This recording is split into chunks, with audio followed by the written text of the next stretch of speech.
What's up, YouTube? What's going on? It's your boy Big E. Checking in here from Joplin, Missouri. Call it my home away from home. Seems like I'm always here at some point in time. Over the course of about a 2-week period. But the title of the video, what we're going to talk about on this video, is what are the keys to keeping your trucking career on. Man, what happened to the light? There we go. What are the keys to keeping your trucking career on track? And what should you expect from your trucking in getting your trucking career started? So, what are the keys to keeping your trucking career on track? And what to expect, or what should you expect in starting your trucking career? I don't know what's going on with the light, but it keeps changing. But first things first, take care of housekeeping. So if you have not, go ahead and subscribe to my channel. Go ahead and like, dislike, comment, share. I mean, just make yourself at home. You know, if there's something you want me to talk about, let me know. I'll talk about it. If you got suggestions, hey, give me some suggestions. I don't mind that. But another thing, I want to shout out one of my young partners, Trucker J, Trucker Space J. If you have not, go ahead and go check out his channel. Young fellas taking you on his trucking journey, and his trucking journey may be different from mine and others. Each one of our journeys are going to be different. We know that. So check him out. He's a good dude, has a good heart, and he's trying to get his trucking journey on track the way he wants it, just like the rest of us. So check him out and support his channel. But first of all, the keys of starting your trucking career. Two main keys to me is making sure you stay accident free, especially major accident free. Now, me, that's just to be transparent and be honest, I did not. I got up against a trailer and a receiver. I mean, it was minimal damage. In fact, it was the damage that was done to that trailer was something that if I showed you, you wouldn't be able to see it just by looking at it. You would have had to ask me where it was. That was one. And then another was I got up against a trailer at a tight area of parking at a Petro. And that one you can kind of see a little bit better. You can see it. It was noticeable. I mean, I didn't tear the trailer up, but I did get against it. So that it hindered me from making the decision that I would have liked to make, but I don't question it because God has a plan for each of us, and I was still able to get with a good company after I left my first company. So that happened. Both of those incidents happened like within my first 6 to 9 months driving. So that's early on in your career. Stay away from accidents or incidents, as many of them as you can. Stay away from them. I had nothing over the road. Nothing was on the road. Everything was in a parking lot. So it was nothing to really to nothing major, no major incidents. Hold on a second, my wife called. But also, you know, you don't want to have any accidents out on the road because that will derail your trucking career. You know, just as quick as it got started, it'll derail it. So you want to stay away from that. That's the number one thing that will kill your trucking career is accidents. And the more damage you have, the more the more inept it's gonna be hard for you to find. So, you know, I didn't hit any trucks. Mine were trailers. You know, trucks are gonna be, you know, more costly damages. So, with that being the case, then more, you know, companies are gonna be more inept not to want to take a chance on you. The second thing, as far as keys in starting your trucking career, is not being what we call in the industry a job hopper, or someone that switches jobs real frequently. Now, it's mixed opinions on that because I have friends that have been through some companies within their first 2 years and just to find the right company. And I have one of my buddies, he's claimed, man, he had to do it to find the right one. And he says he got a well-paying job out of it.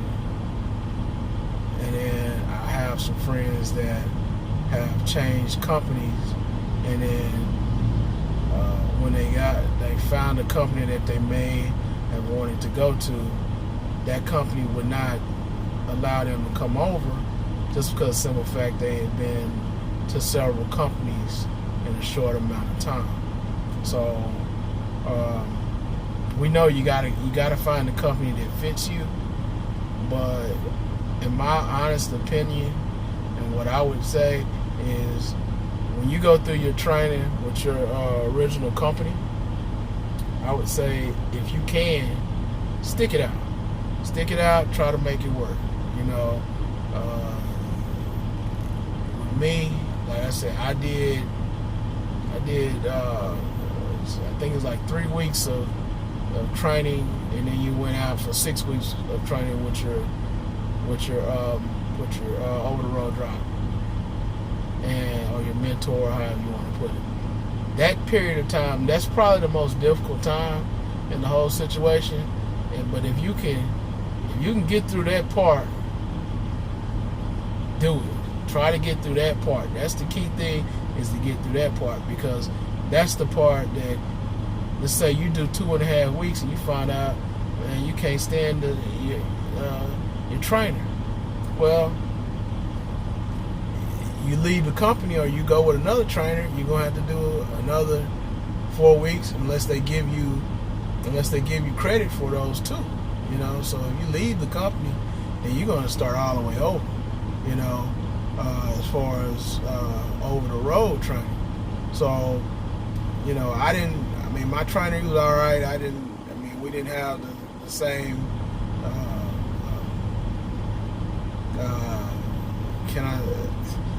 We didn't have a whole lot in common, you know, and you know, but I made it work for those 6 weeks just to get it done, you know, where I wouldn't have to go back out with another trainer, you know.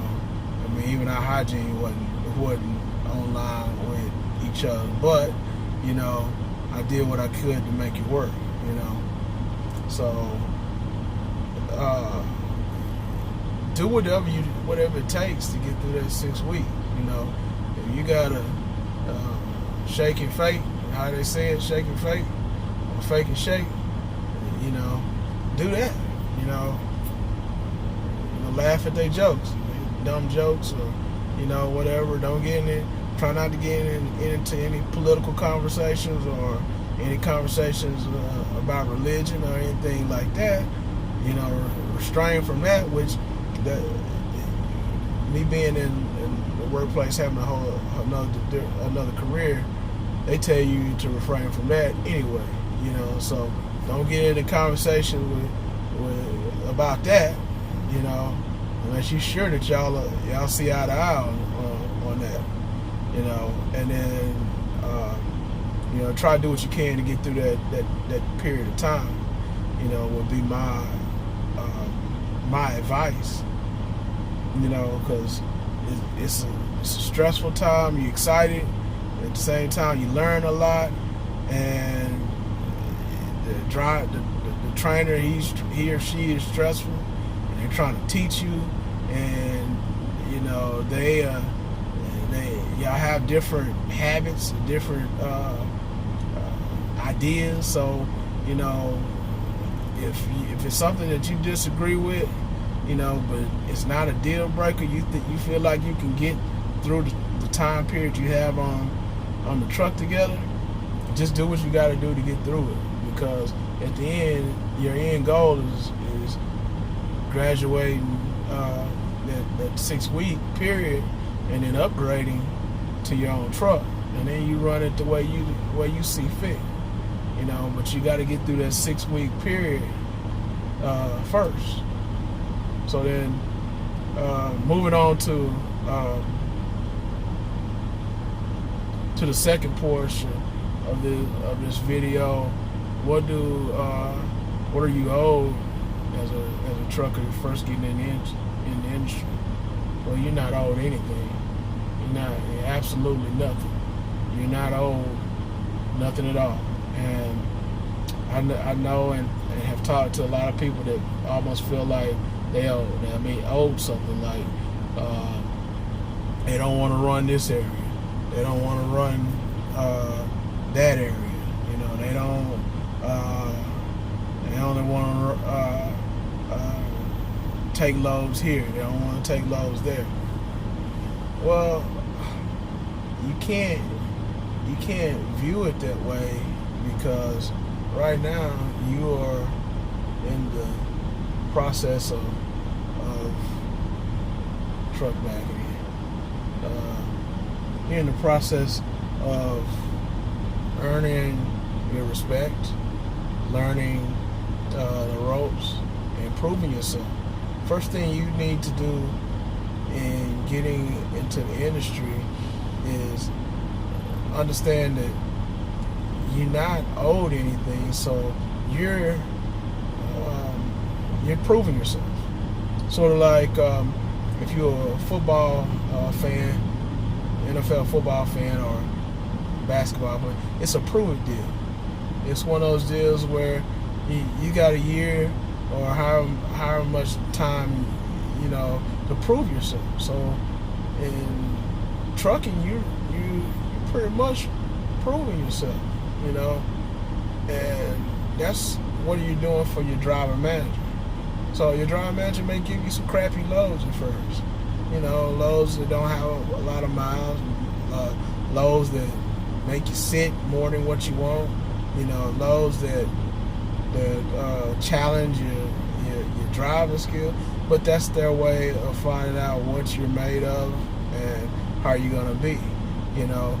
Like, they may give you loads that got these great big old windows at first, you know, and they're trying to see what you're gonna do. And then you may, once you prove yourself, you may get those loads that have those high priority loads that gotta be there on time, and they want to make sure you're gonna deliver those loads on time and not lose an account for the company by delivering loads late, you know.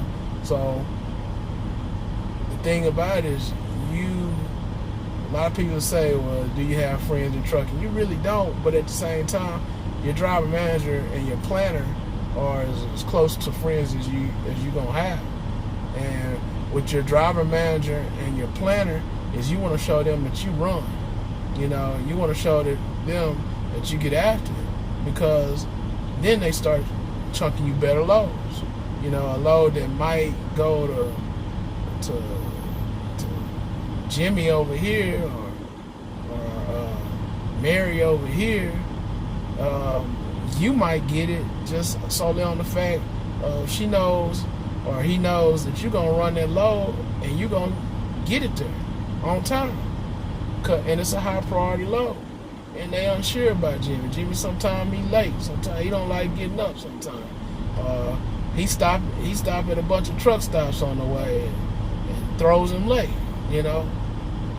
So that's the thing. You got to prove to yourself, prove to your driver manager and your planner that you're going to do what it takes to get the load there on time and not undamaged, you know.